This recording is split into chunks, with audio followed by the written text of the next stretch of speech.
Hello viewers, welcome back to your channel life style of నిష్ట. ఎలా ఉన్నారంతా? బాగున్నారా?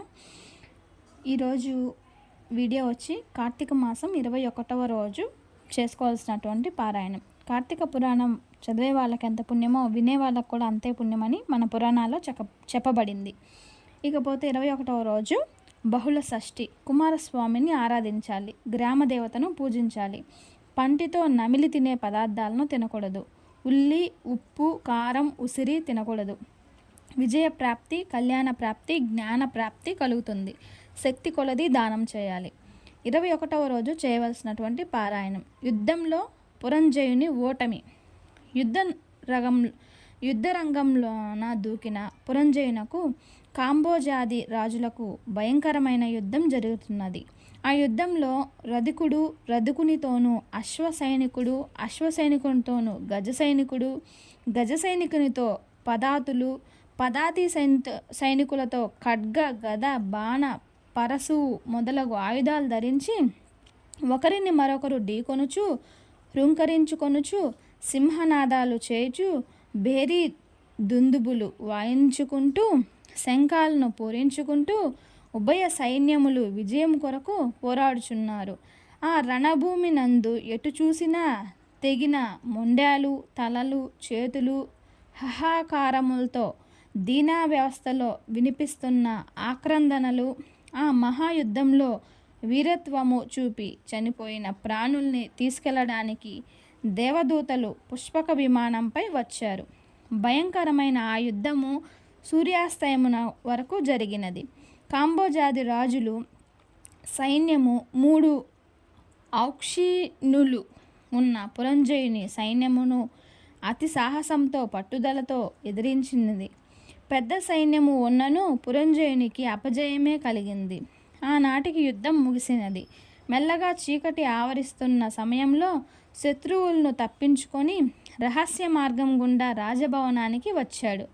శత్రురాజులు యుద్ధభూమికి కొద్ది దూరంలో డేరాలు వేసుకొని ఉన్నారు. పురంజయుడు విచారంతో సిగ్గుతో దుఃఖించుచుండెను. రాజపురోహితుడు తమ రాజుకు వచ్చిన ఆపద తెలుసుకొని పురంజయుని వద్దకు రాగా పురోహితుణ్ణి చూసి మర్యాదగా నమస్కరించి ఆసనం చూపించాడు. ఆసీనుడైన బ్రాహ్మణుడు రాజుతో, రాజా, విచారించి లాభం లేదు. అధర్మ ప్రవర్తన వల్ల అపజయం పొంది బాధపడుతున్నావు. జయాపజయాలు దైవాధీనములను తెలుసుకొనుము. నీవు చింతతో కృంగిపోవద్దు. శత్రురాజులను యుద్ధంలో జయించి నీ రాజ్యంను నీవు తిరిగి పొందవలెనన్న సంకల్పం నీకు ఉన్నచో నా మాట విని దైవ కార్యం నిర్వహించు. ఇది కార్తీక మాసం. రేపు కృత్తికా నక్షత్రముతో కూడిన పౌర్ణమి కావున స్నాన జపాది నిత్యకర్మలు చేసి దేవాలయానికి వెళ్ళి దేవుని సన్నిధిలో దీపారాధన చేసి భక్తితో ఆడుతూ పాడుతూ భగవన్నామ స్మరణ చేయుము. ఈ విధంగా శ్రీమన్నారాయణ్ణి సేవించుట వల్ల శ్రీహరి మిక్కిలి సంతోషించి నీ శత్రువులను చంపుటకు నీకు తగిన శక్తి ఆయన ప్రసాదిస్తాడు.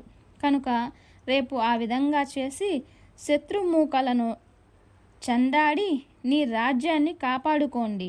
లెమ్ము, శ్రీహరిని మదిలో తలచి నేను చెప్పినట్టు చేయుము అని హితోపదేశం చేశాడు.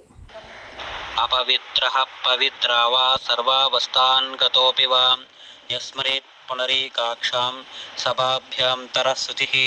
పుండరీకాక్ష పుండరీకాక్ష పుండరీకాక్షాయ నమః. స్కంద పురాణాంతర్గత వశిష్ఠ ప్రోక్త కార్తీక మహత్య మండలి ఏకవింశోధ్యాయం 21వ రోజు పారాయణం పూర్తి అయినది. చూసారు కదండి, ఈరోజు వీడియో అయితే ఇది. నా వీడియోస్కి వ్యూస్ అయితే వస్తున్నాయి కానీ ఇంకా చాలామంది సబ్స్క్రైబ్ చేసుకోవట్లేదు. దయచేసి వీడియో చూసేవాళ్ళు సబ్స్క్రైబ్ కూడా చేసుకోవాలని కోరుకుంటున్నాను. సబ్స్క్రైబ్ చేయండి, లైక్ చేయండి, షేర్ చేయండి. ఈ పరమేశ్వరుని యొక్క కరుణా కటాక్షాలు మన మీద ఎల్లవెల్లలా ఉండాలని మనస్ఫూర్తిగా కోరుకుంటున్నాను. నెక్స్ట్ వీడియోలో మళ్ళీ కలుద్దాము. అంతవరకు నమస్తే. Thanks for watching. Don't forget the subscribe.